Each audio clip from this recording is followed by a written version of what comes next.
စိတ်ချမ်းသာမှုဆိုတာအမှန်တမ်းအရေးကြီးတယ်ပစ္စည်းဥစ္စာချမ်းသာတိုင်းစိတ်ချမ်းသာတယ်လို့မအောင်မေ့လိမ့်နဲ့ပစ္စည်းဥစ္စာချမ်းသာပြီးစိတ်ဆင်းရဲနေတဲ့ပုဂ္ဂိုလ်တွေလောကမှာအများကြီးပဲပစ္စည်းချမ်းသာတာစိတ်ချမ်းသာတာနဲ့တခြားစီပဲเนาะလူတွေမှာပူမှုတွေနဲ့နေကြတယ်တောကเนาะစိတ်ချမ်းသာတဲ့လူကလည်းတောကတွေပိုးတယ်ပစ္စည်းဥစ္စာအတွက်တောကဖြစ်တယ်เนาะပစ္စည်းဥစ္စာအတွက်တောကဖြစ်တယ်သာသမီရှိတဲ့ပုဂ္ဂိုလ်ကသာသမီအတွက်တောကဖြစ်ရတယ်နော်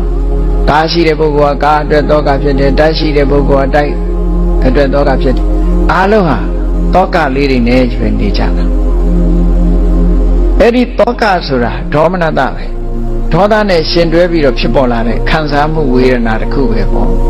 အဲ့ဒါလည်းပဲအကုသိုလ်ပဲပေါ့အေးဒါကြောင့်မလို့တောကကင်းအောင်နေခြင်းလို့ရှိရင်ဘာလို့ရမလဲလို့ဆိုရင်တွေ့တာမှုတွေကိုရှောင်ရတယ်တွေ့တာမှုရှိလေလေတောကကြီးလေလေတွေ့တာမှုကြီးလေလေတောကကြီးလေလေတွေ့တာမှုရှိသူတိုင်းတောကရှိတယ်ရှောင်လဲလို့မရဘူးတစ်ပင်ရှိရင်တစ်ရိပ်ရှိမှာပဲပေါ့ဘာဖြစ်လို့တော့ဆိုတောကဆိုတာတွေ့တာမှုရဲ့အရေးပဲလေသူကတွေ့တာမှုကိုမဖြောက်ဖဲနဲ့တောကဆိုတာဖြောက်လို့မရဘူး